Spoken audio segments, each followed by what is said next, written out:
So I've got all the front together, sway bars in and the steering's in. Like I thought, the steering rack being up front just wasn't going to work. So where the original car had the rack up here, I moved it back, actuating the rear of the boomerang, which meant the rack itself had to be flipped upside down, but everything's functioning. So if you turn left,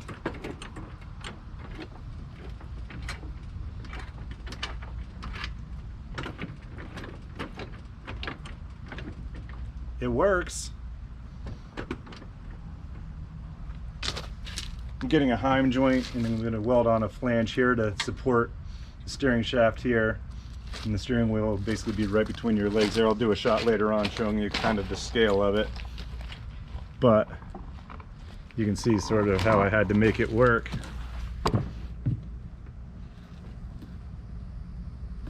So then it goes to the back of the boomerang here.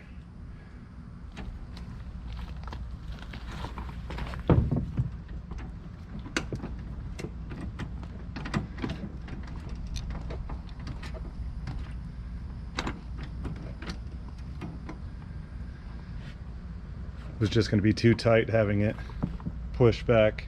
And then on the steering, or the roll hoop,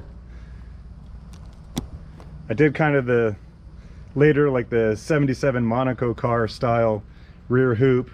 The gas tank's in place. I'm just working on, I just have some aluminum sitting in there now to lean against and try to work all the fittings out. But so the hoop is separate from the main frame and bolts on here and here.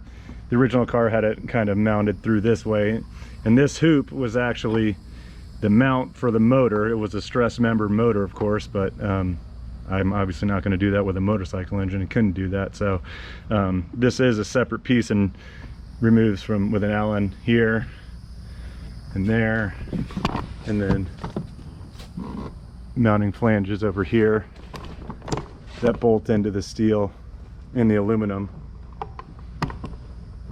Let me get a picture of how I worked out the subframe.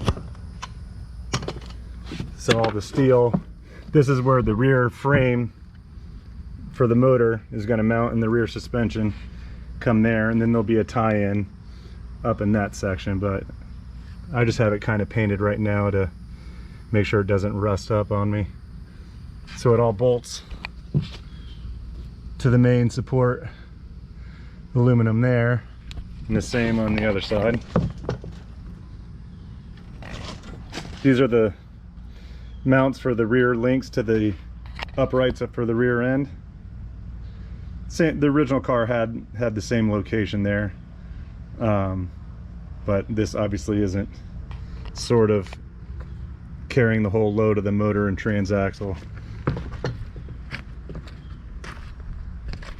It's kind of a funny thing with this, you know, I don't have any real tools. I have all hand tools and don't have any way to bend this, but I happen to have a motorcycle swing arm stand, and I looked at it and I said, that shape is really similar to what I wanted. So I just cut it up and welded it all back together, because I have no way of bending this. So just repurposed an old motorcycle swing arm stand that happened to be the right dimensions I needed. It's a little thicker than it probably should be, but that's okay with me. So it's a 2.5 gallon gas tank. There it is with the 2 tires on it.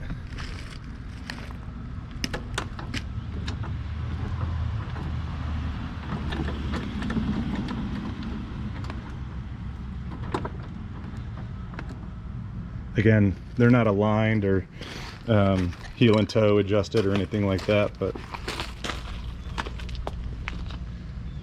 it's a little higher in the rear than it will be when it's standing on its own 6 legs, I guess, but fairly close.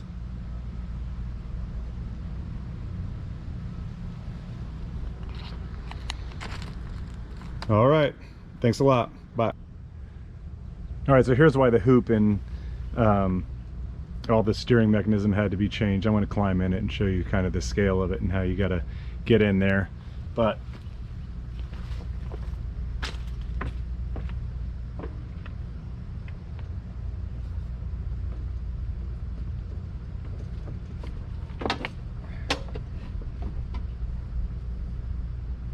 so without the steering rack being pulled back, I didn't think there'd be room for your feet to operate the pedals.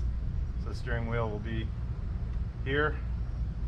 The shifter is going to be tricky to work out over here, but yeah, there's still enough room to shift back and forth if you need to.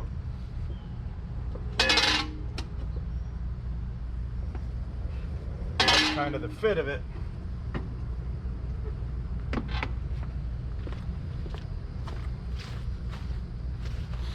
And the rear tire is positioned about where it'll be as a finished car.